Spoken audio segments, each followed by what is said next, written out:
I got asked the question, how do you strategize when selling houses?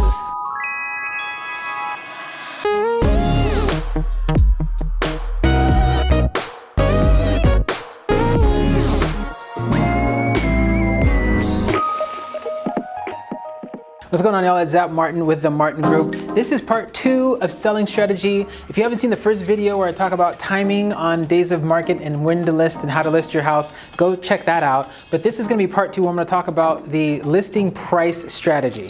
So part 1, I talked about the longer your house sits on the market, the less people are interested in your house. The interest curve goes down, so that also changes the willingness of someone to buy your house and how much they're gonna pay for it.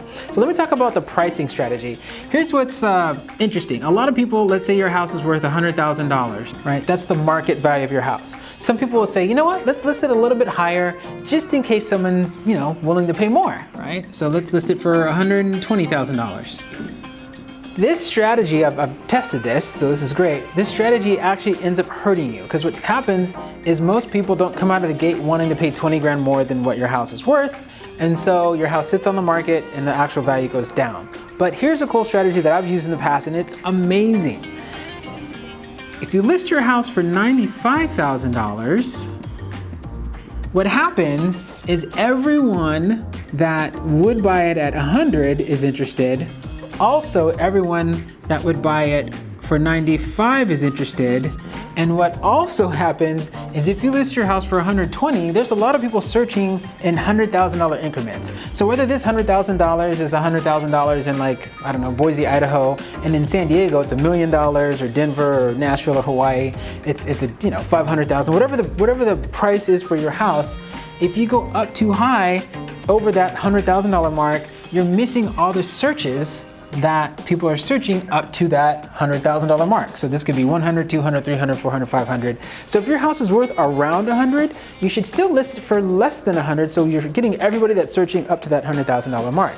So that's the first strategy. Here's the second thing, is if you list it for 95,000, everyone who would have paid 100,000 is still gonna be willing to pay 100,000. Matter of fact, if there's that one random person that was gonna be willing to pay 120,000, what you'll have is maybe 10 people that were willing to pay 95,000, you'll have 3 people that were willing to pay 100,000, and that one person that was willing to pay 120,000, but now you can say to that one person that's willing to pay 120, hey, I got 14 people that are interested in this house. And then what'll happen is you'll counter everybody and then they'll be willing to go as high as they can go. So some people, the highest you're gonna wanna go is 95. Other people, the highest you're gonna wanna go is 100 or 105 or 110. But that person who's willing to go to 120, they'll go to 120. No one's gonna underpay for a house that they really, really want. And our job, my job as your real estate agent selling your house, is to get as many people in this interest list as possible to see your house, to make offers on your house, and to drive the momentum of everybody that wants to buy your house up as high as possible. But if we list it at 120 and that one person sees another house for 115, they're not even gonna look at your house. They're gonna buy the house for 115.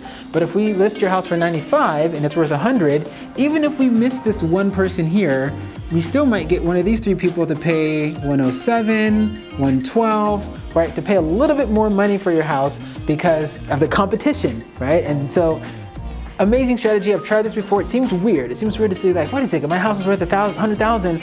Why am I listing it for 95?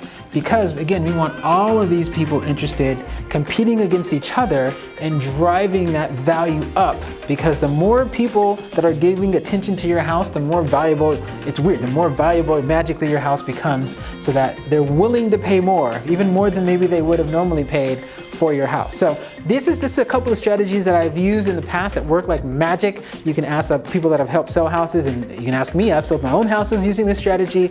It's amazing, it's phenomenal, and there's even more that we have too. So reach out to me if you're thinking about selling your house.